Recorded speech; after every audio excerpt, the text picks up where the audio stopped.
Alright, YouTube, I'm checking in. This is about the truck, and I bet you guys are wondering why I have what looks to be a pillar panel, some stereo mounting stuff, the cover, a flashlight, and well, here's what's going on. We no longer have a radio on this, but as you guys seen, this truck didn't run anyway. So that's the wiring harness to the Kenwood, so I think I'm gonna cut those. I have them crimp connected, but yeah, what a pain. It took forever. That black tube back there is the radio antenna. Let me zoom in. That one right there is the radio antenna. I didn't see how they had it grounded. I think they might have just used the ground that was already there.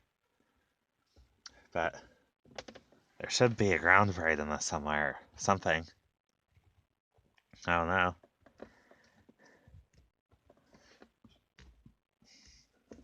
But I had to, hold on. I got that out. I had to chase the wire up through here. And they just had it taped in with this. Yep, had to chase the wire up. And it went down and through here. And then through here, where it came up by this vent, and it circled in through here, and it went boom, boom, in there, and plugged into this pin connector. But that plugged into this pin connector here, and that was the hands-free calling. I had to pay slightly extra to have them do all that too. I mean, the next truck I think it's still gonna go. I'm still gonna take it and have it done professionally, but otherwise, that's what's going on. I've just got to get all this back together.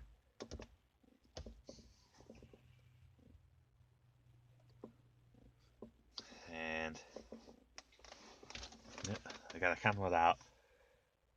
So it saddened me the whole time that I had to do this because I was never planning to do this to this truck. I was planning on, back in June, I was going to buy a nicer truck and this was going to be my winter truck, but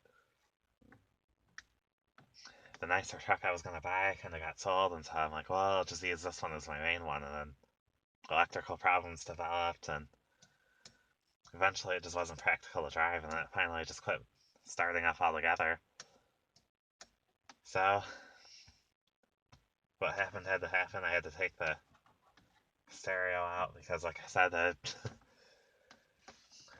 can't get much out of this truck, but money-wise anyway, if I were to sell it. So you never know.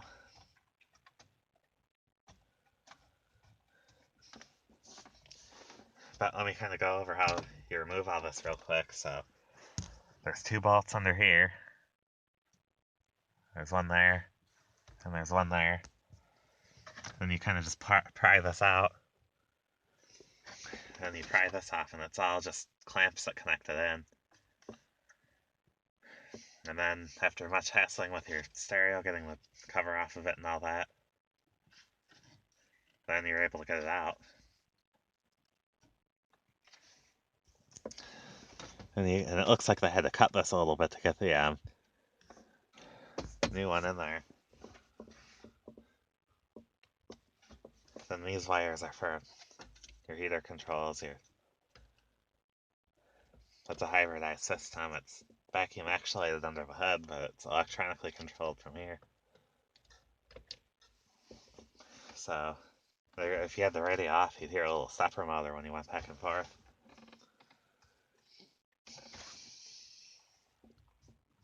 So this pretty much took like the entire day to do.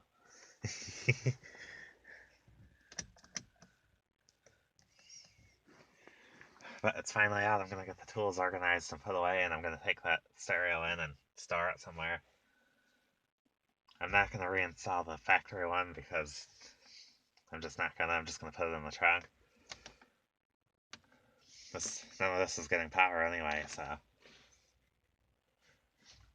that's what it is. I think I am gonna cut these wires and get the wiring harness just because it saves me money in the run. When I have to get the radio put in the next one, and then the next one I'm having it done professionally because it took me all day to get it out. Imagine how long it'd take for me to put it in one. But I don't know, you never know. Maybe I'll install it myself, but we'll see.